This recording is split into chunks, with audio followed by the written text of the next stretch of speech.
The helicopter's rotors sliced through the humid Caribbean air like whispered prayers, carrying Navy SEAL Team 6 toward what intelligence called a routine extraction. Below, the azure waters of the private island stretched endlessly, masking secrets that would soon surface like bodies from the deep.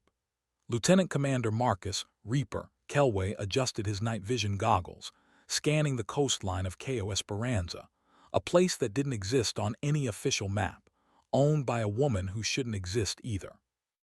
Dr. Amara Nkomo had vanished from public view 3 years ago, her tech empire valued at $14 billion left in the hands of trustees while she retreated to this speck of paradise.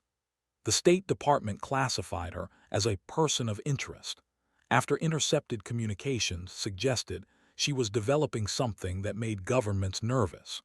What they didn't tell Team 6 was that she'd been off-grid for reasons that had nothing to do with technology. The MH-60 Black Hawk descended toward the landing zone, a manicured helipad surrounded by bougainvillea and coconut palms that swayed in the rotor wash like dancers welcoming death.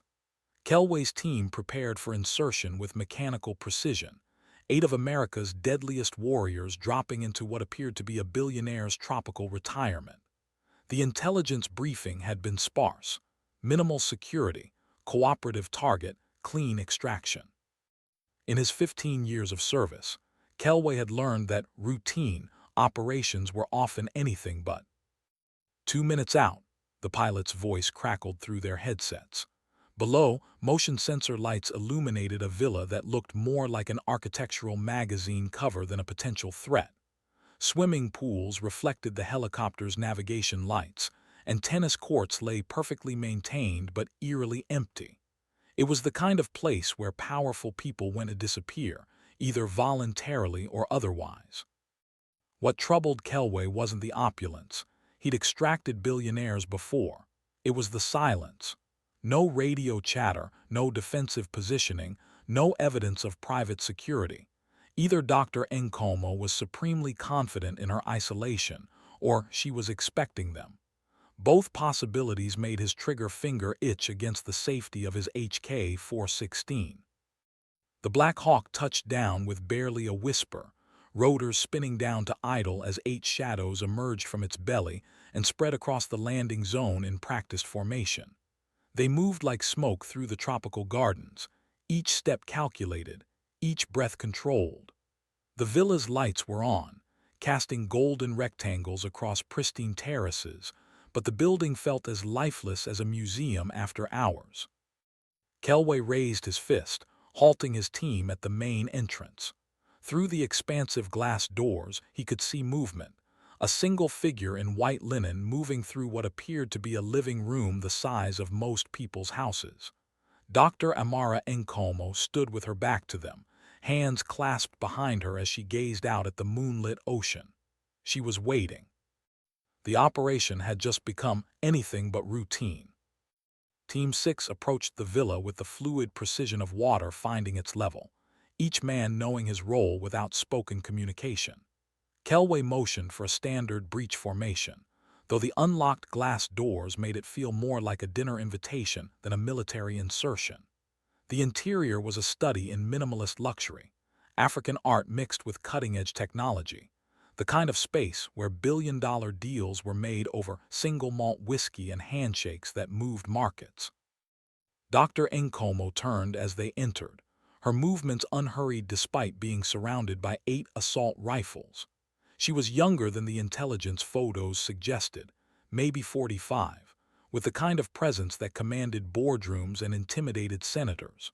Her dark skin held the glow of someone who spent her days in paradise, but her eyes carried depths that spoke of sleepless nights and carefully buried trauma. "Gentlemen," she said, her accent carrying traces of Zimbabwe and Oxford in equal measure, "you're exactly on time. I assume you're here about the satellite footage from last Tuesday." Kelway's team exchanged glances through their tactical visors. The briefing hadn't mentioned any satellite footage, and Dr. Nkomo's casual tone suggested she knew far more about their mission than they did about hers. Protocol demanded a show of force, but something in her demeanor made him hesitate. Ma'am, I'm Lieutenant Commander Kelway, United States Navy. We're here to escort you back to the mainland for a security briefing. We'd appreciate your cooperation. She smiled, the expression carrying more sadness than amusement. Marcus Kelway, call sign Reaper, graduated top of your class from Bud S., served 3 tours in Afghanistan, lost 2 men in Kandahar during Operation Neptune's Trident. She paused, studying his face through the tactical mask. Your daughter Emma just started 2nd grade at Coronado Elementary. She likes painting dinosaurs.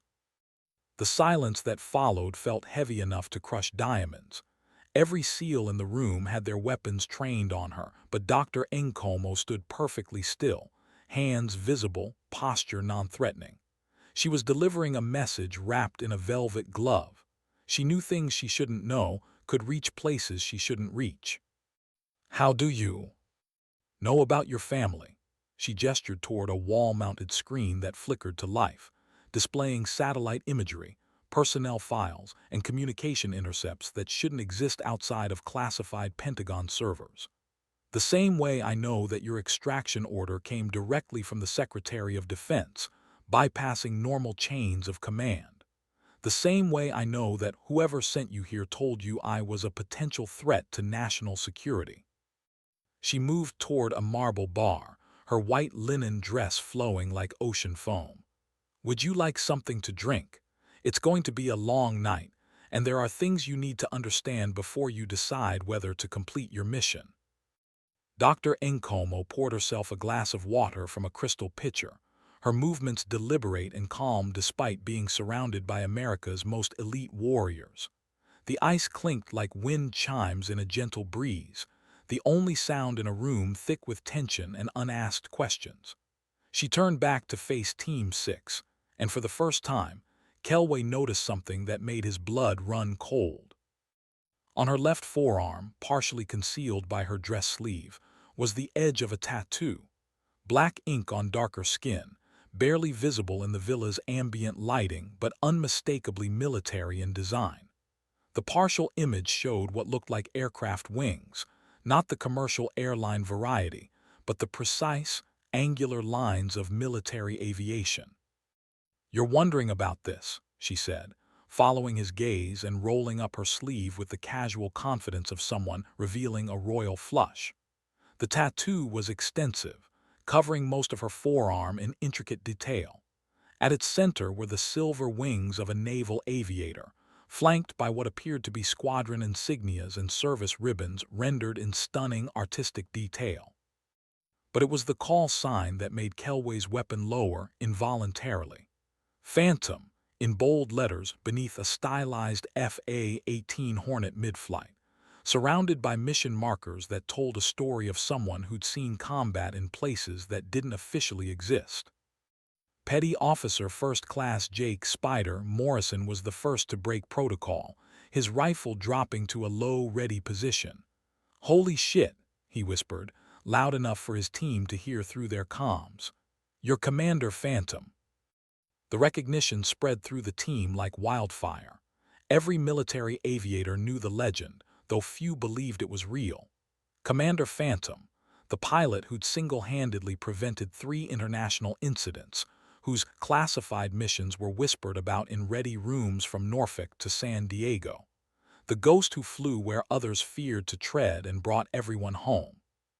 "I was," Dr. Nkomo replied quietly, her voice carrying the weight of memories that classified files could never capture. "Before I traded my flight suit for business suits, before Silicon Valley, before the billions." She gestured toward the tattoo with something approaching reverence. "Before I learned that some wars can't be won with missiles and superior firepower." The room's atmosphere shifted like weather patterns before a storm. These weren't 8 Navy SEALs confronting a rogue billionaire anymore. This was something far more complex, an intersection of past and present that none of their training had prepared them for. Kelway found himself looking at Dr. Nkomo, Commander Phantom, with new eyes, seeing not a target but a fellow warrior who'd walked paths that led to places darker than any battlefield. "The question," she continued, moving toward floor-to-ceiling windows that offered a panoramic view of the moonlit Caribbean, is whether you're here to extract a potential threat, or whether someone sent you to silence the only person who knows what really happened during Operation Blackbird. The moonlight streaming through the villa's windows cast long shadows across the marble floor, creating patterns that shifted like memories refusing to stay buried. Dr. Nkomo, Commander Phantom, stood silhouetted against the glass, her reflection merging with the darkness beyond.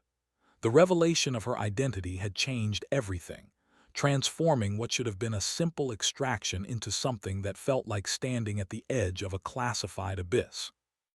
Operation Blackbird, Kelway repeated, the name triggering fragments of rumors he'd heard in secure briefing rooms. That was 5 years ago. Yemen. Officially, it never happened. Officially, she agreed, turning from the window to face his team. Unofficially, it was the reason I left the Navy and started asking questions that made certain people very nervous. Questions about why I was ordered to fire on coordinates that weren't in our mission parameters. Questions about the 17 civilians who died when my missiles hit what intelligence swore was a terrorist weapons cache. The weight of her words settled over the room like humidity before a hurricane. Every man in Kelway's unit had carried out classified missions, had trusted intelligence that sometimes proved incomplete or deliberately misleading. But there was something in Dr. Nkomo's voice, a hollowness that spoke of betrayal at the deepest level. Staff Sergeant Carlos Bishop Ramirez, Team 6's intelligence specialist, lowered his rifle completely. The weapons cache was real. I read the after-action reports. The weapons were real, she confirmed. But they weren't terrorist weapons. They were American-made missiles being held by a local militia that had been working with us for 6 months. The same militia that had been feeding us intelligence on al-Qaeda movements throughout the region. Her voice cracked slightly, the first sign of emotion she'd shown since their arrival. The same militia whose children were attending a school celebration 200 meters from the supposed weapons cache. The silence that followed was deafening. In the world of special operations, moral ambiguity was a constant companion, but deliberate deception, ordering strikes against allies while calling them enemies, crossed lines that even hardened warriors struggled to accept. Why? Morrison asked, his young face visible through his raised visor, confusion and anger warring in his expression. Dr. Nkomo moved to a desk where several manila folders lay arranged with military precision. Because someone needed to eliminate witnesses to an arms deal that was never supposed to become public knowledge. Because 17 civilian deaths could be classified and forgotten, but a surviving militia leader who could testify about American weapons being sold to the highest bidder was a problem that required a permanent solution. She opened the top folder, revealing satellite photographs, bank records, and communication intercepts that should have been impossible for a civilian to obtain, no matter how wealthy or connected. I spent 3.5 billion uncovering the truth. Every document in these files is authentic, every transaction verified, every communication intercepted through legal channels. Her eyes met Kelway's through his tactical visor. The question is, are you here to ensure this evidence disappears with me, or are you here because someone finally decided the truth needed to surface? The villa's air conditioning hummed like a distant aircraft engine, the only sound as 8 of America's most elite warriors processed information that threatened to reshape their understanding of the wars they'd fought and the orders they'd followed. Dr. Nkomo waited with the patience of someone who'd spent years living with explosive secrets, watching as doubt crept into eyes that had seen too much to accept easy answers. Kelway felt the weight of command pressing down like deep ocean water. His mission parameters had been clear: extract Dr. Nkomo for a security briefing and ensure her cooperation through any means necessary. But standing in her villa, surrounded by evidence of corruption that reached into the highest levels of government, he began to understand that his team might be the final chapter in a cover-up that had already claimed too many lives. "Show us," he said finally, his voice carrying an authority that needed no amplification through his comm system. The words felt like stepping off a cliff, but sometimes the only way forward was down. Dr. Nkomo nodded, her expression shifting from resignation to something approaching hope. She moved to a wall-mounted screen that flickered to life at her touch, displaying a satellite map of Yemen marked with coordinates and timestamps that painted a picture of systematic deception. Operation Blackbird launched at 300 hours October 15th, she began, her voice taking on the clipped precision of a military briefing. Target designation: suspected Al-Qaeda weapons cache, grid reference 15427839. Intelligence source: classified. Primary objective: destroy target, minimize collateral damage, ensure no survivors for interrogation. The screen shifted to display her FA-18 Hornets heads-up display footage, classified gun camera video that shouldn't exist outside of Pentagon servers. The team watched as her aircraft approached the target coordinates, the image quality crystal clear despite the desert heat and electronic countermeasures. At T-5 minutes to target, I received updated coordinates from flight control, she continued, her finger tracing the flight path on the screen. The new target was 800 meters from the original location, in a valley where thermal imaging showed significant heat signatures consistent with human presence. The footage showed her Hornet banking toward the revised coordinates, missiles locked and ready. Through the aircraft's targeting system, the heat signatures resolved into what appeared to be a compound with multiple buildings, and several vehicles parked in defensive positions. "Standard terrorist weapons cache configuration," Bishop muttered, his intelligence training evident in how quickly he analyzed the imagery. "That's what I thought," Dr. Nkomo agreed. "But watch what happens when I request final confirmation from command." The audio crackled through the villa's speakers, her younger voice tense with pre-strike adrenaline. "Falcon Control, Phantom requesting final authorization for missile strike. Multiple heat signatures in target area, possible civilian presence." The response came through layers of encryption and distance, but the voice was unmistakably American, carrying the casual authority of someone accustomed to making life-and-death decisions from the safety of a command center thousands of miles away. "Phantom, Falcon Control. You are cleared hot. Target confirmed hostile, no civilian presence. Authorization code Tango Romeo 77. Authorization code Tango Romeo 77, she repeated to the room, pausing the playback. A code that I later discovered had been issued for a completely different operation in a completely different theater. Someone had recycled authorization for my strike, which meant someone wanted this particular target destroyed without creating new paperwork or alerting oversight committees. The realization hit Kelway's team like incoming artillery. Military authorization codes were sacred, trackable, and never reused. Someone with extraordinary access had deliberately falsified the strike authorization, which meant the operation had been compromised from the highest levels. Morrison's face had gone pale behind his visor. At 24, he was the youngest member of the team, still carrying the idealism that years of classified operations had yet to completely erode.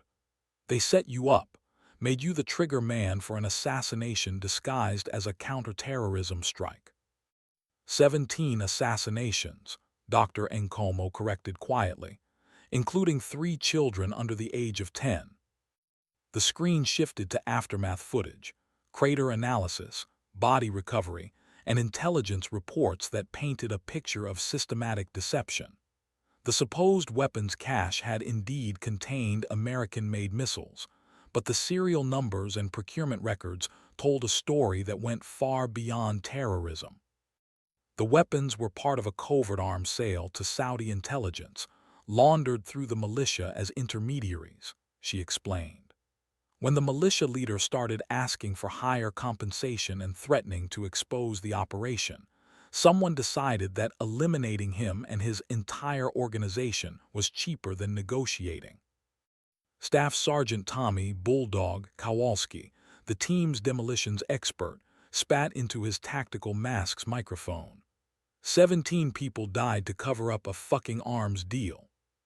17 people died to prevent a congressional investigation that would have exposed a network of weapons sales spanning 3 continents and involving politicians from both parties, Dr. Nkomo replied. The militia leader had bank records, communication intercepts, and photographic evidence of meetings between American officials and Saudi intelligence operatives. He was 3 days away from defecting to a country that would have been very happy to embarrass the United States on the international stage. The weight of revelation settled over the team like smoke from a funeral pyre. Each man had joined the military to serve something larger than himself, to protect American interests and values in a complex world. But the evidence displayed on Dr. Nkomo's screens painted a picture of service members being used as instruments of political convenience, their honor and dedication weaponized against them. Kelway removed his tactical helmet, running his hand through sweat-dampened hair as he processed the implications. His team had been sent to extract a woman who posed a threat to national security, but the real threat appeared to be the evidence she possessed about how national security had been perverted into a tool for personal and political gain. "Why didn't you come forward immediately?" he asked. "Take this to Congress, the Inspector General, the media." Dr. Nkomo's smile held no warmth. "I tried. 3 separate congressional representatives, 2 newspaper editors, and 1 television producer. Within a week of my first meeting, the representatives received campaign contributions from defense contractors, the newspaper editors were reassigned to different beats, and the television producer was fired for budget reasons." She gestured toward the folders on her desk. "That's when I realized the corruption wasn't limited to arms sales. It was systemic, reaching into every institution designed to provide oversight and accountability." The room fell silent except for the distant sound of waves breaking against the island's coral reefs. Each member of Kelway's team was processing the information through the lens of their own service, remembering missions that had felt wrong, orders that had seemed questionable, intelligence that had proved fatally inaccurate. "So you disappeared," Bishop said. "Used your tech fortune to go underground and gather evidence."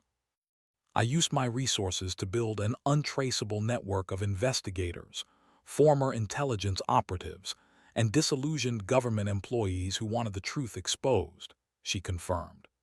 "It took 3 years to assemble this evidence, and another year to verify every document, every transaction, every communication.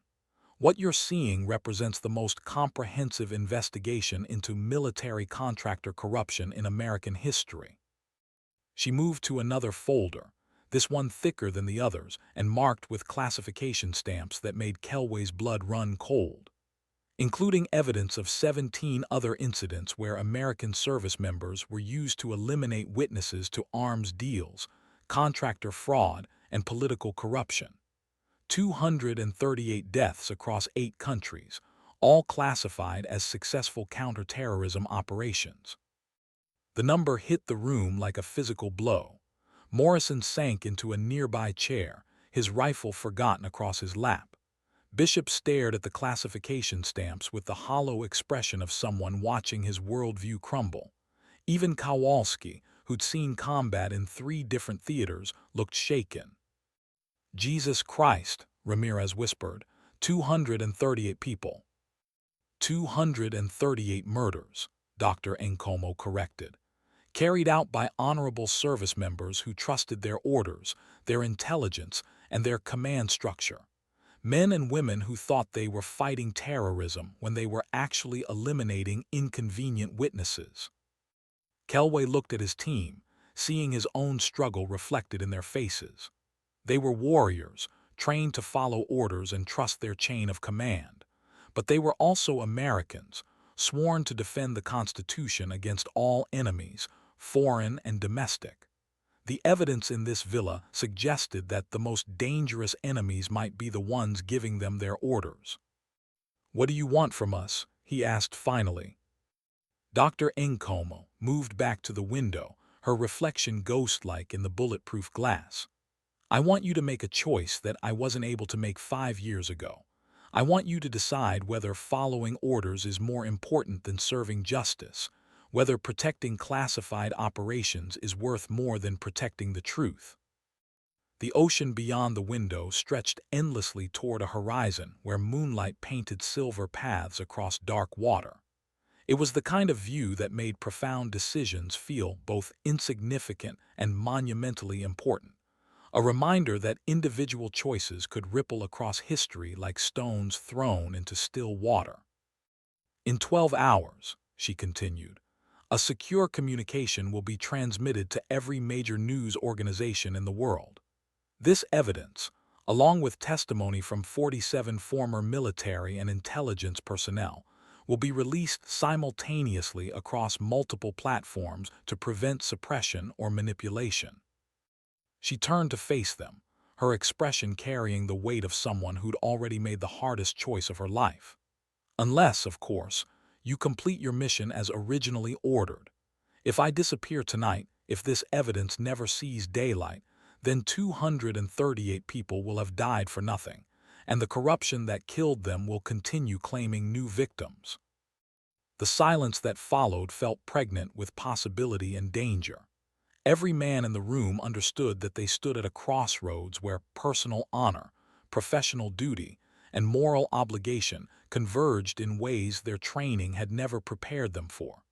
The decision they made in the next few minutes would define not just their own futures, but potentially the fate of American military integrity itself. Kelway studied Dr. Nkomo's face, seeing not the wealthy recluse from their mission briefing, but Commander Phantom, a warrior who'd sacrificed everything to expose a truth that could destroy careers, topple governments, and shake public faith in the military to its core. She'd given up her uniform, her career, and her safety to gather evidence that most people would find too terrible to believe. Outside, the helicopter pilot's voice crackled through their comm system. "Reaper, we've got movement on the horizon. Multiple fast-moving contacts approaching from the northeast.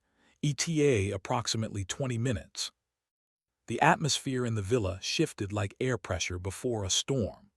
Dr. Nkomo moved to a bank of monitors that displayed satellite feeds and radar contacts, her fingers dancing across controls with the muscle memory of someone who'd once directed air operations from carrier command centers. 3 helicopters, military configuration, flying without transponder signals, she reported, her voice carrying the calm authority of a combat veteran analyzing tactical situations. "They're not broadcasting any identification codes, which means they're operating under black protocols."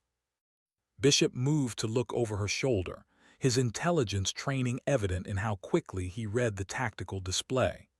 "Those are Seahawks, modified for special operations. No standard Navy markings visible on thermal." The implication hit everyone simultaneously. If the approaching aircraft were legitimate, they would have announced themselves through proper channels and coordinated with Kelway's team. Black protocol flights meant someone wanted this operation to remain completely off the books, with no paper trail and no witnesses. "How many personnel?" Kelway asked, his team already moving into defensive positions with practiced efficiency.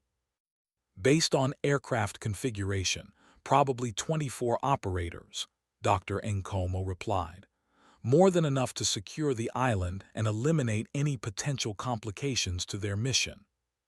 Morrison positioned himself at a window, offering clear fields of fire toward the approaching helicopters, his earlier disillusionment replaced by tactical focus. "They're coming to clean house, aren't they? Make sure this evidence never surfaces."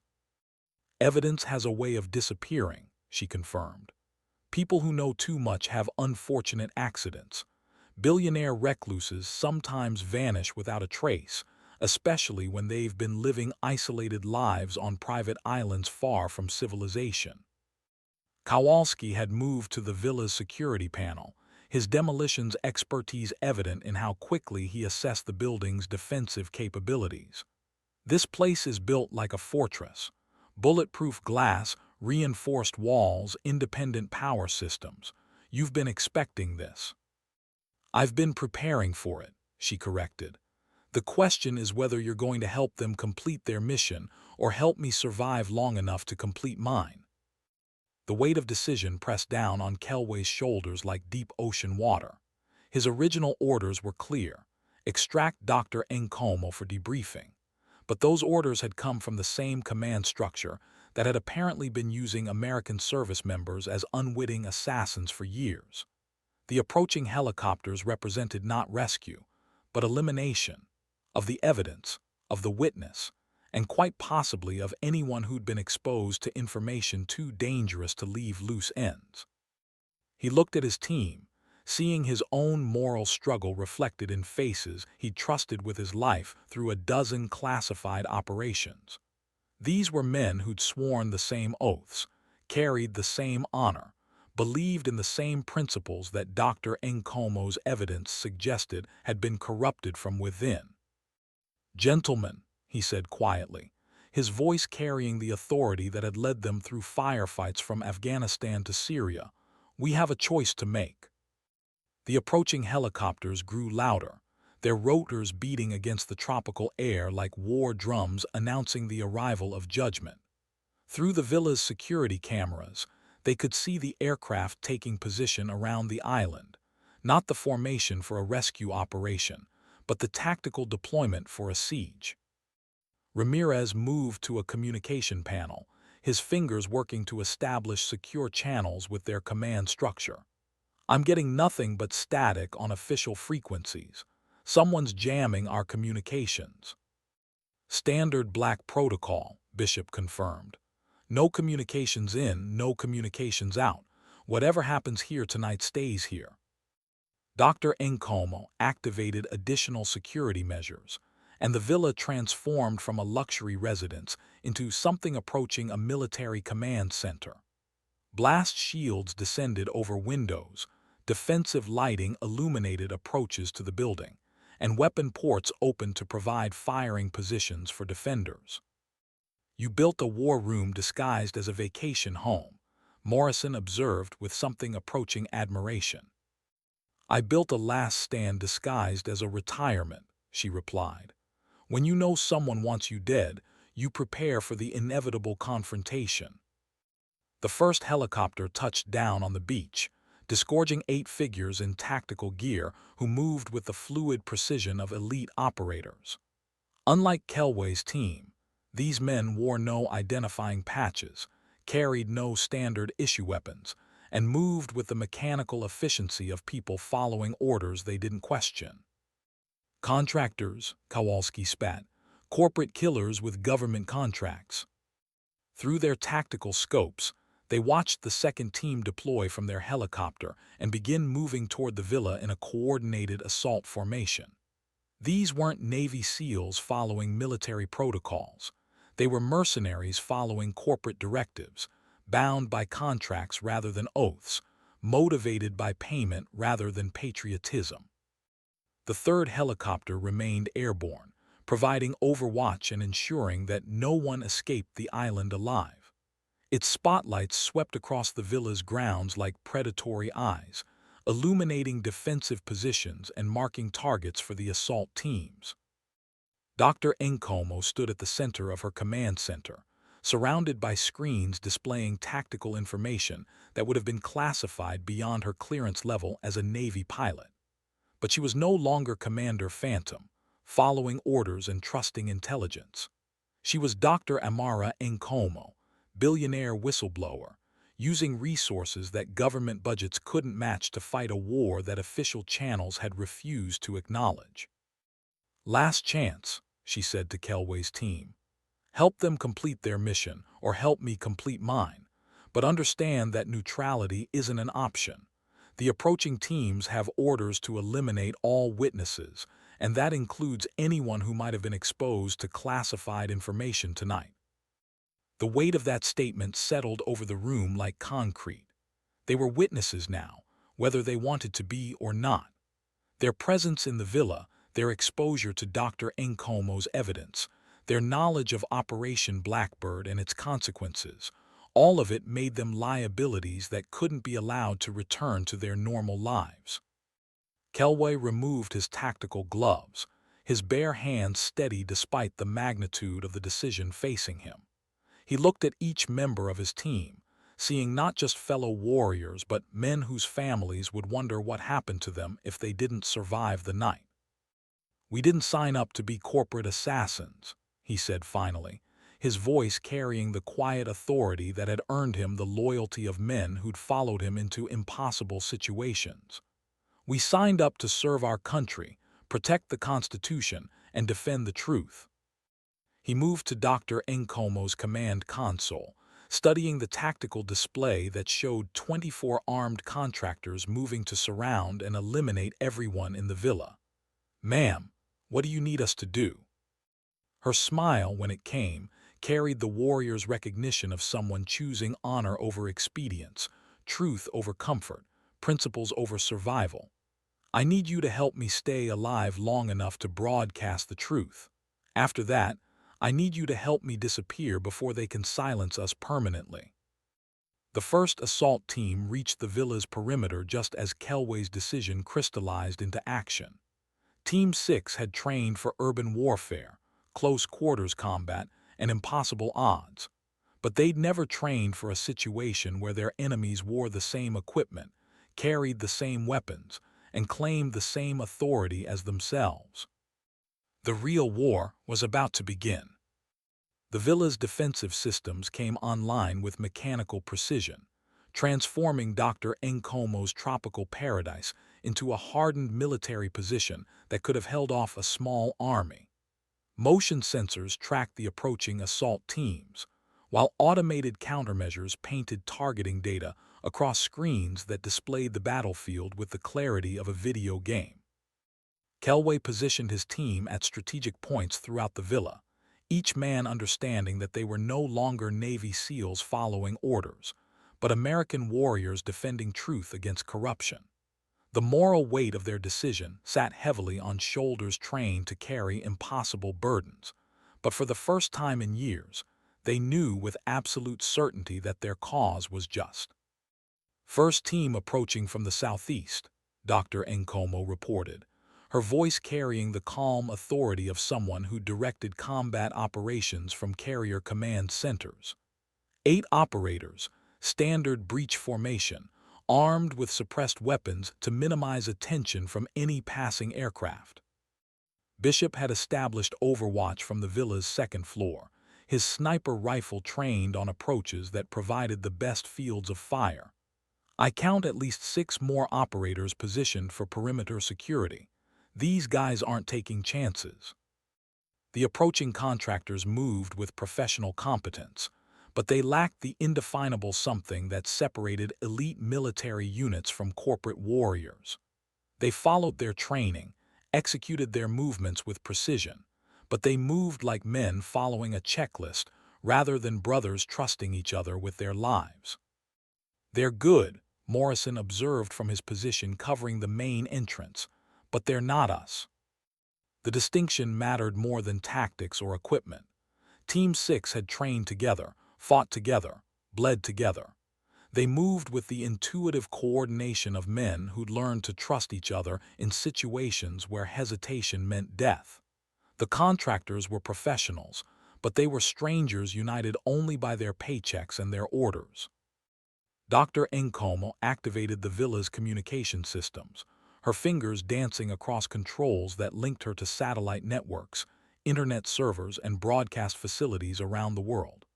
Initiating data transmission in 90 seconds. Once this starts, there's no stopping it. Every piece of evidence, every classified document, every recorded conversation will be released simultaneously to ensure no single source can be suppressed. The weight of that statement settled over the room like gravity. In 90 seconds, She would push a button that would expose decades of military corruption, destroy political careers, and potentially save lives that would otherwise be sacrificed to cover up inconvenient truths, but only if they could survive long enough for the transmission to complete. Transmission duration, Kelway asked, understanding that every second would be purchased with blood and determination. 14 minutes for complete data upload to secure servers worldwide, she replied. After that, the evidence exists in too many places to be suppressed or destroyed. 14 minutes. In combat terms, it might as well have been 14 hours. The approaching contractors would breach the villa within minutes, and holding them off long enough for the transmission to complete would require every tactical advantage they could muster. The first assault team reached the villa's outer defenses, triggering motion sensors that illuminated their positions with the harsh clarity of battlefield lighting. 8 figures in tactical gear froze momentarily, their night vision equipment overwhelmed by the sudden illumination, before adapting and continuing their approach with the mechanical persistence of professionals following their contracts. Initiating transmission, Dr. Nkomo announced, her finger hovering over a control that would change everything. May God forgive us all for what we've done and what we're about to do. She pressed the button, and somewhere in the vast network of global communications, classified documents began flowing through encrypted channels toward news organizations, government oversight committees, and human rights advocates, who would ensure that the truth could never again be buried. The villa's defensive weapons came online with deadly efficiency, automated systems, targeting the approaching contractors with precision that made human reflexes seem sluggish by comparison. But these weren't mindless killing machines. They were defensive systems designed to provide covering fire, while human operators made tactical decisions about life and death. Remember, Kelway said to his team, his voice carrying over their internal communications, these aren't terrorists or foreign enemies. They're American operators following orders they probably believe are legitimate. Neutralize, don't execute. Disable, don't destroy. We're fighting the corruption, not the people being used by it. It was a distinction that would make their job infinitely harder, but infinitely more honorable. They would defend themselves and Dr. Nkomo with lethal force if necessary, but they would remember that their true enemies weren't the men approaching through the tropical gardens. They were the people who'd sent those men to commit murder in the name of national security. The first breach charge detonated against the villa's reinforced entrance, the explosion echoing across the Caribbean like thunder from a distant storm. Glass and debris showered the main floor as 8 contractors poured through the gap, their weapons trained on positions that intelligence had suggested would be lightly defended. Instead, they found themselves facing Team 6 in defensive positions that turned their assault into a tactical nightmare.